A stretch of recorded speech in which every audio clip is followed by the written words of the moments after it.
10-second start, faster spool ups, all around better AMA rule.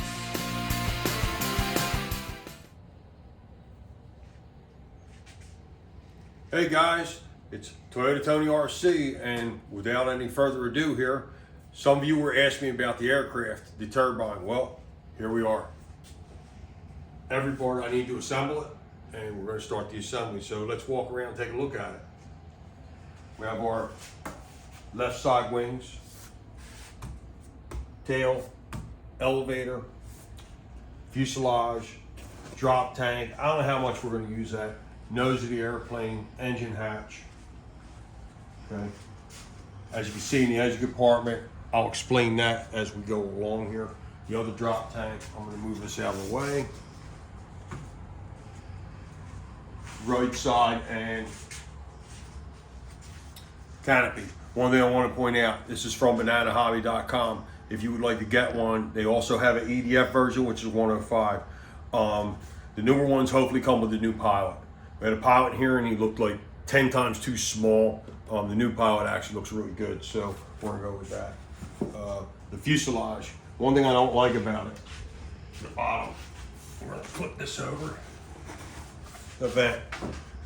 As you can see, look, they just jammed a hole in there. I don't like the way that looks. It's good, the distance is right, but I'm gonna put a piece of plastic in there and make it look a little nicer. So I will photo that as we go along. Let's go to the business end. Here's how the turbine comes. It's a K102 from King Tech G5. 10-second start, faster spool ups, all around better turbine.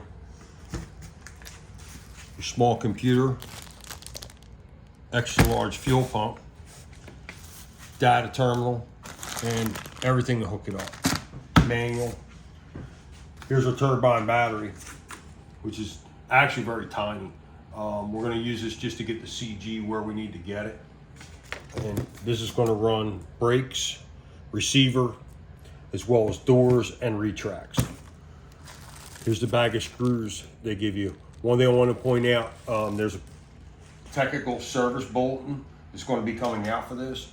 The uprights in the tail, they give you a 15 millimeter and a 20 millimeter. They tell you to take the spare 20s and make them both 20s. There's going to be 4 screws. If you use a 15, they'll probably come off. So here's your Cortex gyro, which is specifically made for basically turbines or anything kind of expensive to put in smaller jets, but we're going to use it in this one. Here's the receiver, Spektrum, satellite receiver, and here's our new IX-14 we're going to use to run this. As well as, wanted to point out, I'll put a picture at the end. This is the actual, all the steps we need to get this thing up, running, and ready to roll.